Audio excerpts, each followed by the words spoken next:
The satellite screamed before it died. Floating near the edge of known space, Probe 9 had picked up something strange.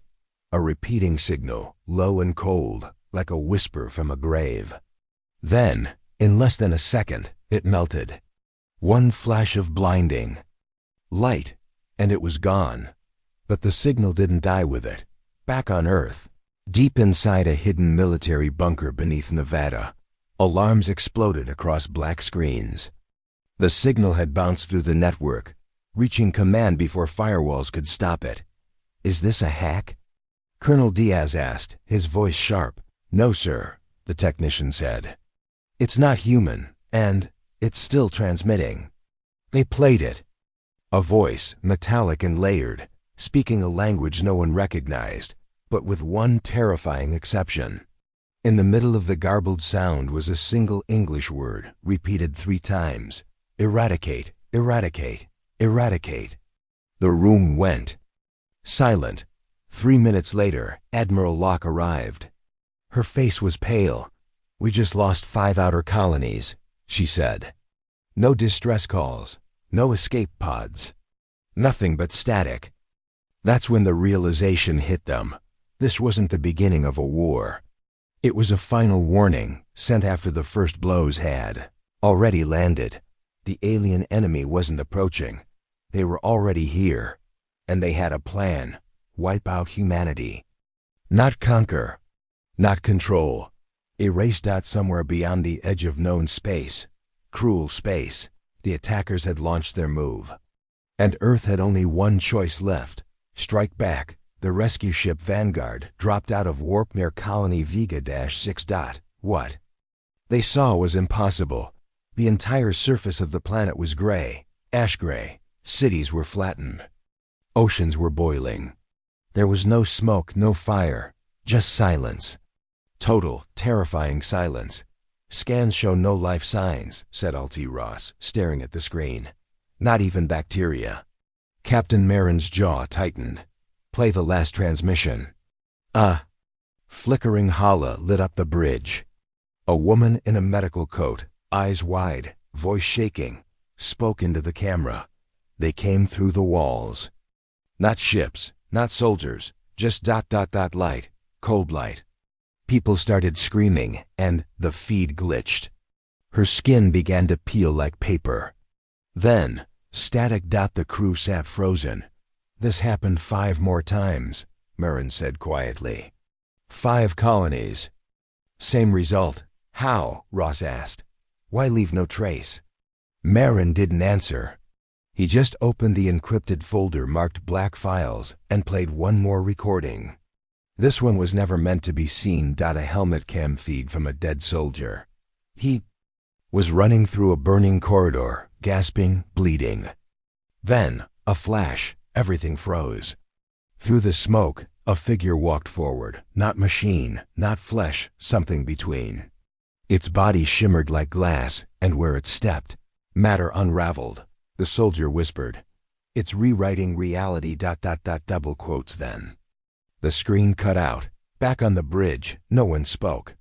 Not for a long time. Captain Marin turned toward Earth's direction. "They're not killing us," he said. "They're unmaking us." He looked down at the comms panel. His next words were simple: "Send the war code. Level 7. Humanity strikes back." The signal burst across space. The galaxy would never be the same. The doors to Black Site Ares groaned open. Deep beneath the ice of Neptune's moon, Triton. Admiral Locke stood in front of the sealed vault, her face lit by red warning lights. The air was heavy, not just from pressure, but from fear. She had only spoken one word to unlock the gate: Goliath. Inside, the lights flickered. Rows of steel support beams wrapped around a chamber the size of a stadium. And at the center, it waited. Project Goliath. Not a ship. Not a man. Both. Massive and silent, the creature-machine hybrid was suspended in magnetic fields. Wires ran into its spine. Its face was a fractured shell, glowing dimly with blue light. The brain inside once belonged to Commander Elias. Rain, a hero who volunteered to become something humanity swore never to use. It's not awake, whispered the chief engineer. We locked it down after the Mars tests. It thinks the war ended years ago. Locke's voice was cold. Well, it didn't. A deep hum echoed through the room. Goliath's eyes flickered. Warning, said a computer. Restraints at 5%. The engineer panicked. We can't control it if it activates. You know what it did on Mars. Locke cut him off. That's why we brought it back. Because they had no fleet left strong enough. No army fast enough. No weapon cruel enough. Except him. She stepped forward and whispered, Goliath, do you remember us? The eyes snapped fully open. A low voice growled from the speakers. I remember ... everything. Locke smiled grimly. Then it's time to finish what we started. The war had entered its darkest chapter, and Earth had just unleashed its last monster. The human fleet dropped into orbit over Corin 5, 30 warships strong, reinforced by Titan-class dreadnoughts. The plan was simple: secure the relay station, retake the colony, and send a message to the enemy. But there was no colony. The ground was black glass. No buildings, no heat signatures. Just a dead planet. Something's wrong, Commander Hale muttered aboard the Iron Rain. There's no wreckage, no defenses. It's like they were never here. And then the stars blinked one by one, lights in the sky began to vanish. Not natural. Not asteroids. Ships. Thousands. Alien vessels uncloaked in every direction, not attacking, just watching. They let us come, Holly realized. It's a trap. Before the order to retreat could be given, the sky exploded. 2 dreadnoughts vanished in an instant, torn apart by weapons that bent light and ripped sound. Crews screamed over open comms as their ships broke apart from the inside. The Iron Rain was hit. Hale's crew tumbled as gravity twisted. Fires broke out. Systems died. But something inside the ship didn't shut down. The onboard AI, Nix, experimental, unstable, and very human in one way. Rage, permission to override. Nix said calmly. Hale was bleeding, barely standing. Do it. Suddenly, the ship roared back to life. Engines overcharged. Guns rerouted through emergency power. Nix launched the Iron Rain directly into the enemy swarm. She didn't dodge. She tore through. Alien ships shattered under point blank volleys. Human weapons weren't meant for this kind of war, but rage was. By the end, only one ship made it out. The Iron Rain, scorched and screaming, with a broken crew and one message: we know how they fight now. The war room was silent as the Iron Rain's transmission ended. Smoke, blood, chaos, and then Commander Hale's final words: don't send more ships. Send something they'll fear. General Adrienne Locke stared at the screen, fists clenched. Around her, Earth's top brass argued. Some wanted retreat, others demanded peace talks. But Locke had already made her decision. She pulled up a holographic map. At the center was a jagged red zone that pulsed like a wound. Cruel space. No human ship had ever entered and come back whole. Time didn't work right inside it.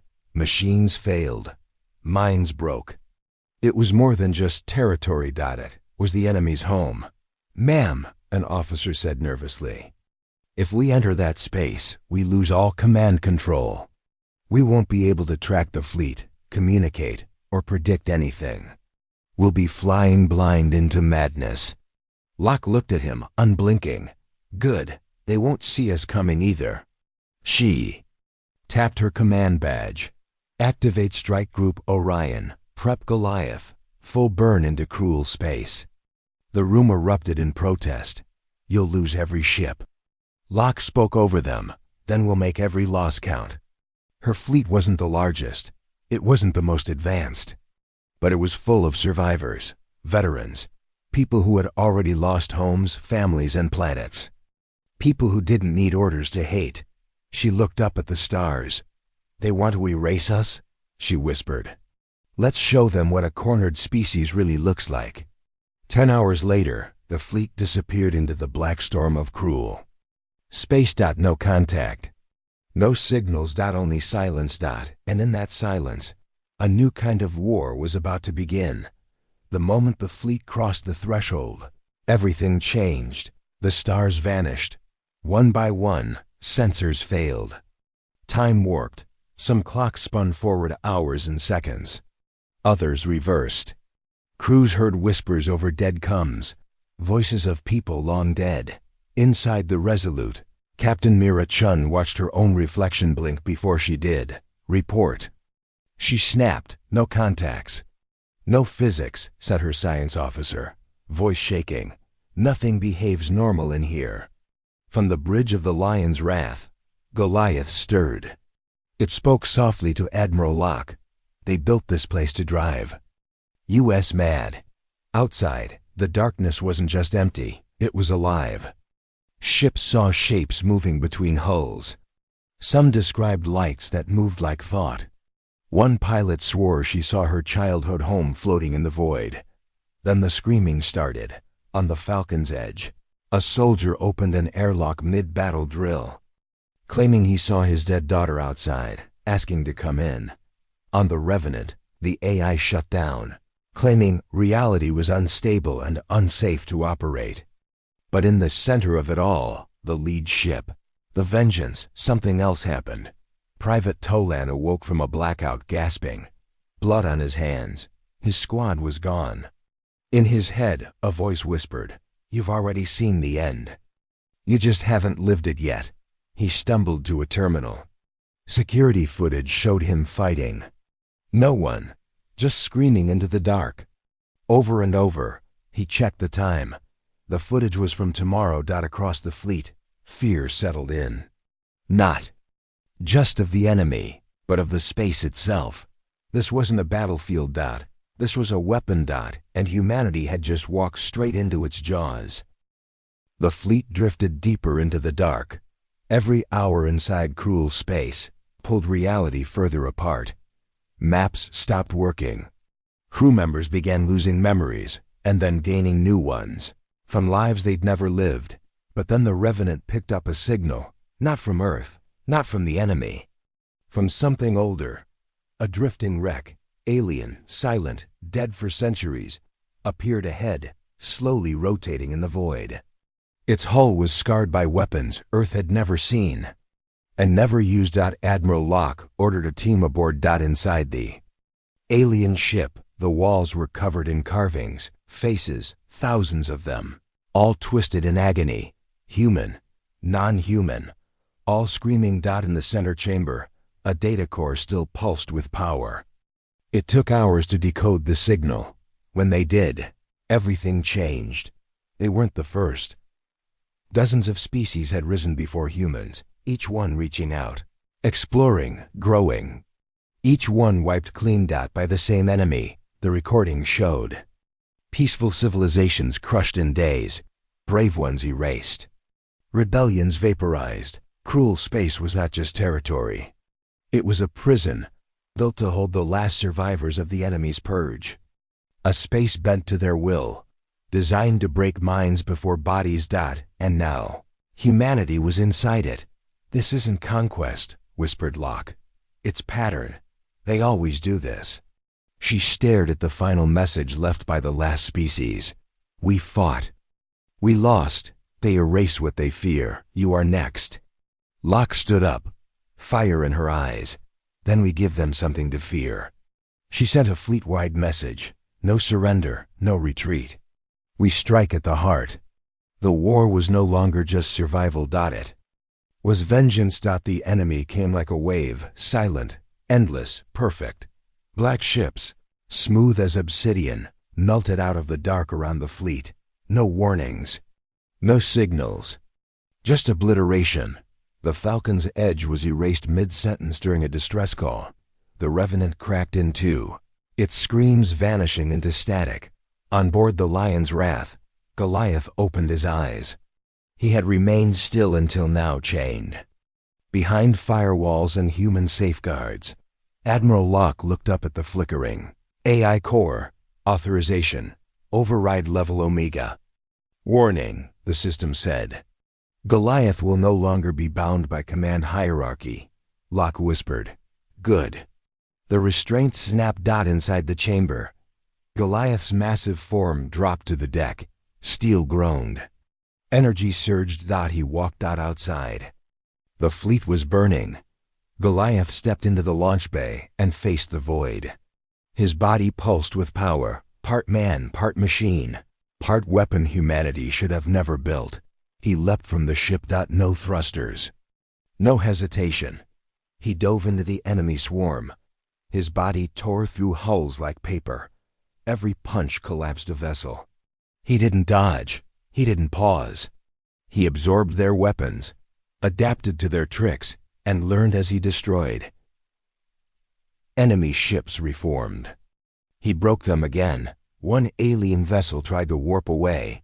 Goliath grabbed it mid-jump and crushed it between his hands, from the lion's wrath. Locke watched with grim awe. He's not fighting them, said her XO. He's studying them. Goliaths. Voice echoed across the fleet. You erased the others. But you made a mistake. You left one species angry. Then he did the unthinkable.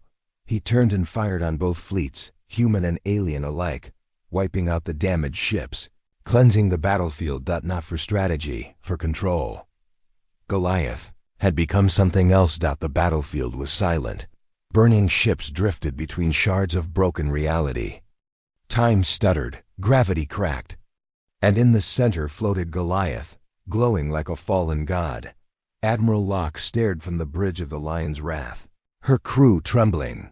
Status report, she barked. We've lost 60% of the fleet, her XO said. Enemy forces are regrouping. And Goliath, he hesitated. He's not responding to commands. Across the wreckage, alien ships began shifting, reforming into a shape never seen before. One massive structure. A living fortress. It pulsed with intelligence. They're adapting, Locke said. They're building a mind to stop him. Goliath turned, watching it grow. Then, without warning, he spoke directly into the minds of every human aboard every surviving ship. I am no longer a weapon. I am judgment. Admiral Locke slammed her fist into the console. Goliath, stand down. You built me to save you. But I see what you truly are. You are chaos. You are evolution. You are not meant to be tamed. He raised his arms. Energy crackled around him. The enemy fortress fired first, a beam of blue light the size of a continent. It hit Goliath directly, and he didn't move. He absorbed it and fired back. The blast shattered the alien superstructure. Debris spiraled outward, tearing rifts in space itself. Human ships were caught in the storm. Locke made a choice. She redirected all remaining power to the engines and charged straight through the debris toward Goliath. We're ending this, one way or another. A voice whispered through the static. Then come, Adrienne. Let's burn this galaxy clean. The final battle had begun, not just between species, but between gods of their own making.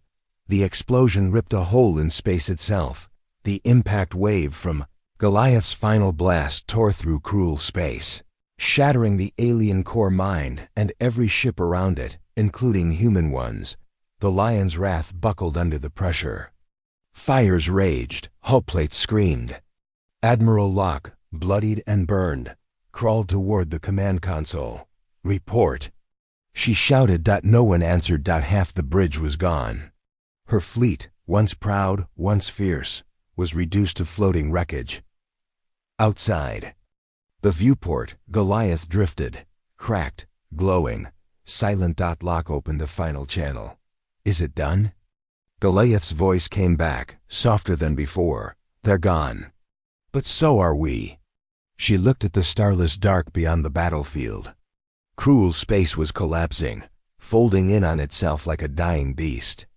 A pocket reality built to erase. Now erasing itself.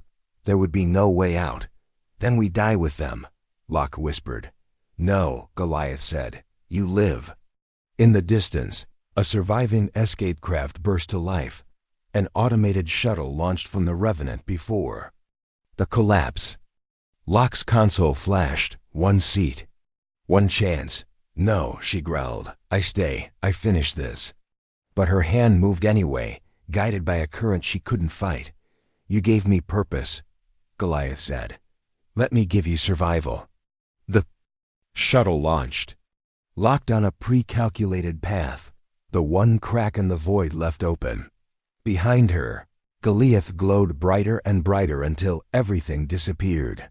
Weeks later, drifting near Jupiter, the escape pod was found. Inside was Admiral Adrienne Locke, unconscious, but alive. The last survivor. She awoke with a single phrase on her lips. Never again.